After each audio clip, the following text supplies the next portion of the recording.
Hello दोस्तों, मैं हूं एडवोकेट ईशान, एक्सपर्ट वकील में आपका स्वागत है।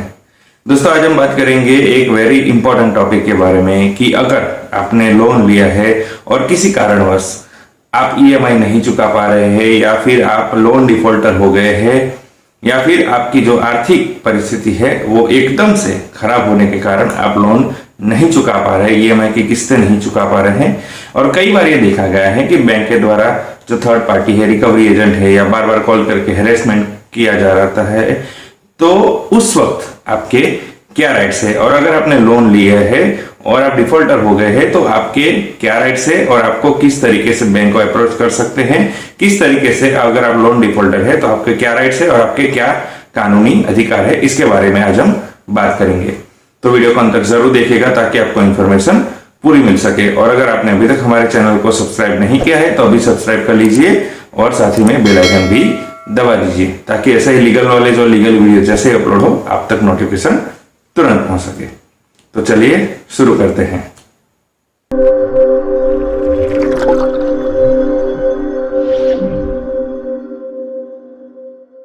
कई बार हमने ये देखा है कि जब आप लोन लेते हैं तब आपकी जो आर्थिक परिस्थिति होती है वो अच्छी होती है, आप रेगुलर ईएमआई पे करते हैं, लेकिन किसी कारणवश जैसे कि अगर आपका जो जॉब है वो चला जाता है या फिर बिजनेस में एकदम से घाटा आ जाता है जिसके कारण आप ईएमआई चुकाने में असमर्थ होते हैं, या फिर पारिवारिक पर कोई ऐसा बड़ा संकट आ जाता है, इकोनॉमिकली बड़ा संकट आ जाता है जिसके कारण आप ईएमआई जो हर महीने जो पे करते थे वो एकदम से पे करने में असक्षम हो जाते हैं। तो ऐसी परिस्थिति में बैंक के द्वारा, जो डायरेक्टली नहीं लेकिन बैंक के द्वारा इनडायरेक्टली रिकवरी एजेंट को भेजा जाता है आपके घर, जो हैरेसमेंट किया जाता है, बार बार फोन करके हैरेसमेंट किया जाता है, आपको सोशली हैरेसमेंट किया जाता है, परेशान किया जाता है, जबकि आपकी जो इंटेंशन था वो आप लोन की जो ईएमआई है वो चुकाने का था, लेकिन एक्सीडेंटली या किसी कारणवश आप अभी असक्षम होते हैं। तो ऐसे में आपको क्या करना चाहिए? तो देखिए, सबसे पहली बात मैं आपको बता देता हूं कि अगर आप टेम्पररी आपके ऊपर कोई संकट है कि आपको ऐसा लगता है कि हाँ ये जो इकोनॉमिकली क्राइसिस है ये थोड़े टाइम के लिए बाद में अच्छे हो जाएंगे, तो ऐसे में आपके पास क्या ऑप्शन है? और अगर आपके पास ऐसा है कि ऐसा इकोनॉमिकली क्राइसिस है कि वो लंबे समय तक जो निकलने के लिए असक्षम है आप, तब आपके पास क्या ऑप्शन है इसके बारे में बताऊं। तो पहले कि जब आपका जो शॉर्ट टाइम इकोनॉमिकली क्राइसिस है, जैसे कि अगर एक्सीडेंटली आपकी जॉब चली जाती है या बिजनेस में घाटा आ जाता है, तो आपके पास क्या ऑप्शन है कि ये टेम्पररी इकोनॉमिकली क्राइसिस है। इसमें पहला आपको एक ऑप्शन है कि आप बैंक को अप्रोच कर सकते हैं। आपको बैंक ये बता सकते हैं कि मैंने ये लोन ली थी, ये मेरी ईएमआई थी, मैं रेगुलर इतने समय तक मैं भरता था, लेकिन अचानक से जो इकोनॉमिकली क्राइसिस आया है उसके कारण मैं अभी टेम्पररी असमर्थ हूं, अभी 3 महीने या 6 महीने के लिए मैं लोन ये ईएमआई है वो पे नहीं कर सकता, लेकिन या तो 6 महीने या फिर 1 साल के बाद ये जो ईएमआई है वो फिर से पे करना शुरू कर दूंगा। तो टेम्पररी मुझे इतने समय के लिए मुझे एक मोहलत दी जाए, एक समय दिया जाए, और बाद में इस साल के बाद, यानी आप रिटर्न कह सकते हैं कि इस टाइम के बाद मेरी जो ईएमआई है वो फिर से आप चालू कर सकते हैं। उसमें फिर जो डिफॉल्ट है वो या फिर ईएमआई है जो बाउंस है वो नहीं जाएगी। तो बैंक को क्या होता है कि बैंक को आपको हैरेस करना जो है उसका मोटिव नहीं होता, उनको उनके पैसे चाहिए होते हैं। तो अगर उनको जेन्युइन रीजन लगता है तो वो डेफिनेटली आपकी बात को मानेंगे और आपको जो मोहलत है, जो टाइम है वो दिया जाएगा, और फिर आपने जो रिटर्न लिया है तो उसके बाद उसमें जो समय लिखा होगा उस तारीख के बाद फिर से आपकी ईएमआई शुरू हो सकती है। तो ये पहला एक ऑप्शन है कि आप बैंक से में जाए, आप उनसे बातचीत करें और समय मांगे कि मुझे 3 या 6 महीने के बाद मेरी ईएमआई फिर से चालू की जाए या फिर 1 साल के बाद चालू की जाए, तो डेफिनेटली बैंक वो मान भी सकती है। दूसरी बात है कि आप अभी ऐसी परिस्थिति नहीं है कि जो आप पहले टाइम के जो आपका सैलरी था या आपका बिजनेस था अभी पहले जैसा नहीं है, थोड़ा डाउन है और आपको लगता है कि ये डाउन अभी रिकवर होने में बहुत टाइम लग जाएगा, तो दूसरा ये ऑप्शन है कि आप बैंक को ये कह सकते हैं कि अभी मेरी फाइनेंशियल क्राइसिस खराब है। अब भी एग्जाम्पल के तौर पे जैसे आपकी पहले ईएमआई थी 25,000 रुपए पर मंथ, तो आप बैंक को ये कह सकते हैं कि अभी मेरी क्राइसिस है, अभी मैं 25,000 की ईएमआई पे नहीं कर सकता, तो आप इसे रिड्यूस कर दीजिए, रिकैलकुलेट कर दीजिए। तो बैंक भी डेफिनेटली कहेगी और रिकैलकुलेट करके दे सकती है कि हाँ अभी आपका अभी जो सैलरी स्ट्रक्चर है, अभी आपका जो इनकम है वो आप उनके बताएंगे, तो उसके हिसाब से वो आपको रिकैलकुलेट करके बताएंगे कि चलो 25,000 नहीं तो आप एक्स अमाउंट है वो आपकी चालू रहेगी। तो इस तरीके से भी रिकैलकुलेट करने का आप ऑप्शन बैंक को दे सकते हैं कि अभी मैं सक्षम नहीं हूं कि जो बड़ी अमाउंट थी वो पे करने के लिए, लेकिन मैं ईएमआई पे करने के लिए तैयार हूं, जो कि आप रिड्यूस करने के लिए आप अप्रोच कर सकते हैं। तो बैंक को डेफिनेटली वो रिकैलकुलेट करके रिड्यूस करके आपको जो ईएमआई है वो रिड्यूस करके वो चालू हो जाएगी और आपको जो हैरेसमेंट है या फिर जो बार बार कॉल आते हैं वो नहीं आएंगे। तीसरी कंडीशन ये है कि आपको ऐसा लगता है कि नहीं अभी मैं ईएमआई पे करने के लिए बिल्कुल सक्षम नहीं हूं, अभी मेरे पास इतना पैसा नहीं है कि हर महीने मैं ये पैसों का जो बंदोबस्त है वो कर सकूं। तो आप बैंक को अप्रोच कर सकते हैं कि वन टाइम सेटलमेंट के लिए आप बात कर सकते हैं कि अगर मैं ये जो मैंने लोन लिया था जो कि बड़ा था 10 साल 15 साल का था या फिर जो बड़ी अमाउंट का था, लेकिन अभी मेरे पास इतना सक्षम नहीं हूं कि ये बड़ी अमाउंट मैं पे कर सकूं, तो मैं ये वन टाइम सेटलमेंट करना चाहता हूं। तो बैंक डेफिनेटली जो फ्यूचर में आपको इंटरेस्ट लगने वाला था, जो फ्यूचर में जो चार्जेस लगने वाले थे उसे रिड्यूस करके आपको बोलेंगे कि जैसे कि अगर कोई 20 लाख रुपए तक का जो लोन था तो वो उसे रिड्यूस करके 15 या जो भी अमाउंट बनती है वो आपको बताएंगे कि चलो अभी आप सेटलमेंट करना चाहते हैं, वन टाइम सेटलमेंट करना चाहते हैं, तो जो फ्यूचर में ये चार्जेस लगने वाले थे, फ्यूचर में जो इंटरेस्ट लगने वाला था वो अभी आपको नहीं लगेगा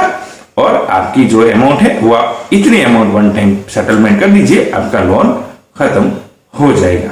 तो ये 3 ऑप्शंस है कि अगर आप टेम्पररी आपके ऊपर इकोनॉमिकली क्राइसिस है, आपको ऐसा लगता है कि आप पे कर सकते हैं, उतने कैपेबल है, लेकिन अचानक से आपके ऊपर क्राइसिस आता है, तो ये 3 आपके साथ ऑप्शन है। अब बात करते हैं ऐसे ऑप्शन के बारे में कि आप एकदम से कैपेबल नहीं है, आपको ऐसा लगता है कि इस जो लोन डिफॉल्टर में आपका नाम है और आपको उसमें से बाहर आने के लिए, आपको कैपेबल बनने के लिए बहुत टाइम लग जाएगा और उस टाइम के दौरान बैंक के द्वारा डायरेक्टली तो नहीं हैरेसमेंट किया जाता है, लेकिन थर्ड पार्टी के द्वारा जो रिकवरी एजेंट है या फिर बार बार कॉल करके आपको परेशान किया जाता है, आपको हैरेसमेंट किया जाता है, तो उससे बचने के लिए, उससे हैरेसमेंट ना हो उसके लिए आपको क्या आपके लीगल राइट्स है इसके बारे में बात करते हैं। तो पहला है कि अगर आप लोन नहीं चुका पाते हैं, ईएमआई चुका नहीं पाते हैं, तो बैंक की ये ड्यूटी है, आपका ये लीगल राइट्स है कि बैंक को आपको 60 डेज का नोटिस देना पड़ेगा कि भाई आपने जो ईएमआई है वो पे नहीं किया है, आपके पास 60 डेज है, आप 60 डेज के अंदर ईएमआई पे कर दीजिए, अदरवाइज हम लीगल एक्शन लेंगे। फिर भी वो लीगल एक्शन ही ले सकते हैं, कोर्ट केस कर सकते हैं, रिकवरी एजेंट को बेच के या फिर हैरेसमेंट नहीं कर सकते हैं। अगर बैंक ने ऐसा कोई नोटिस नहीं दिया है और सीधा ही आपके ऊपर केस करते हैं तो वो केस भी वैलिड नहीं रहता है। तो बैंक की सबसे पहली ये ड्यूटी है कि अगर आप लोन नहीं चुका पाते हैं तो आपको 60 डेज का नोटिस फिर देना होता है, और अगर आप 60 डेज में भी अगर नोटिस में भी अगर आप पे नहीं कर पाते हैं तो वो लीगली केस आपके ऊपर कर सकते हैं। उस केस में भी आपको मौका दिया जाता है कि भाई आपने लोन लिया था, अभी आप कितना पे किया है, अभी आप क्यों पे नहीं कर पा रहे हैं, आपके लिए जो बचाव के लिए आप जो अपना पक्ष रखना चाहते हैं, या तो आप एडवोकेट के थ्रू या आप खुद भी कोर्ट में अपने आप को प्रेजेंस करके आप अपनी बात रख सकते हैं। लेकिन अगर आप बैंक का लोन नहीं चुका पाते हैं तो इसका मतलब यह नहीं है कि बैंक रिकवरी एजेंट या फिर बार बार कॉल करके आपको हैरेस करने का उनको राइट्स मिल जाता है, ऐसा बिल्कुल भी नहीं है। दूसरी बात, अगर किसी कारणवश रिकवरी एजेंट बार बार आपके घर पे आके परेशान करता है, आजू बाजू वालों को बताता है, कई बार ये देखा गया है कि जो रिकवरी एजेंट होते हैं वो चिल्ला चिल्ला के बताते हैं, बार बार आजू बाजू जो सोशल आपके जो कॉन्टेक्ट है उन्हें पता चले कि आपने लोन लिया है और आप कैपेबल नहीं है, फिर बार बार कॉल करके आपको हेरेसमेंट किया जाता है। कई बार तो ये देखा गया है कि आपकी जो चीजें हैं, जो आपकी लोन के जैसे कि बाइक या गाड़ी है, तो उसे ले जाने के लिए धमकी दी जाती है, उठा कर ले जाने की धमकी दी जाती है, इसे सीज कर दिया जाएगा। तो अगर कोई रिकवरी एजेंट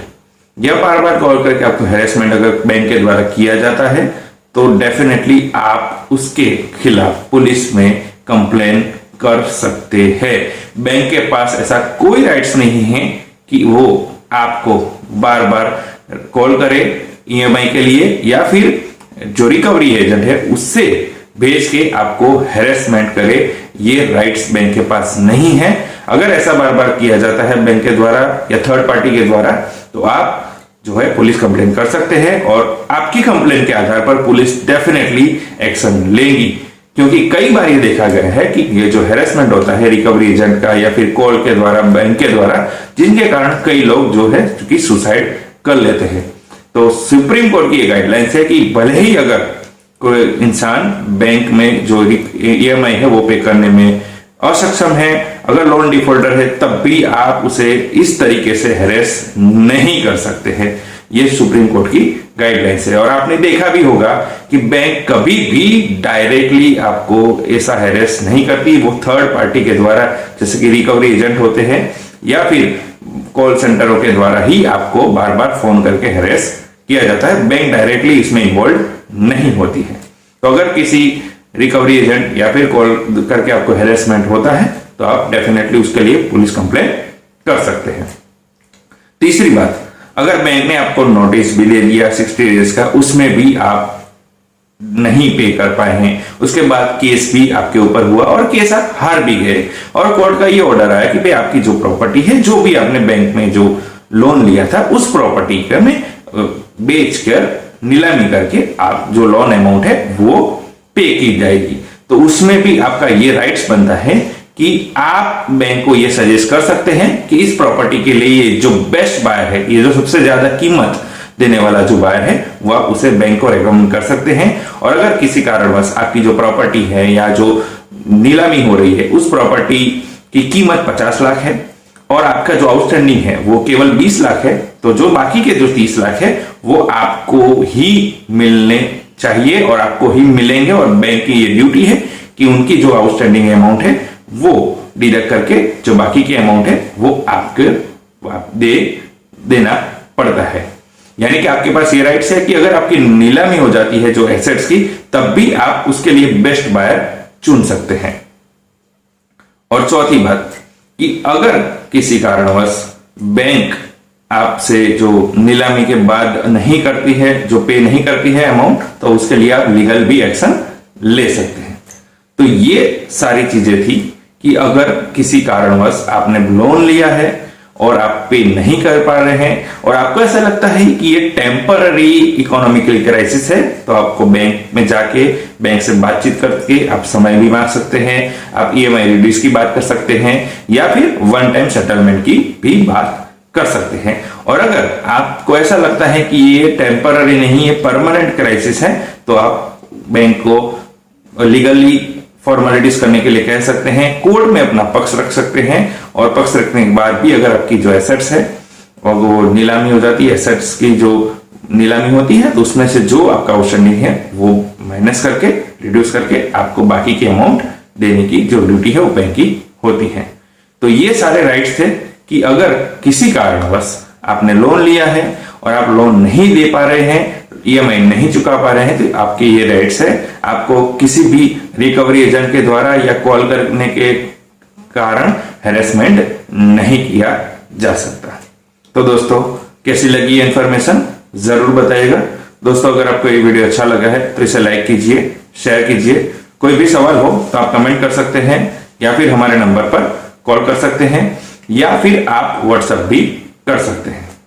दोस्तों, अगर आपने अभी तक हमारे चैनल को सब्सक्राइब नहीं किया है तो अभी सब्सक्राइब कर लीजिए और साथ ही में बेल आइकन भी दबा दीजिए ताकि ऐसे ही लीगल नॉलेज और लीगल वीडियो जैसे ही अपलोड हो आप तक नोटिफिकेशन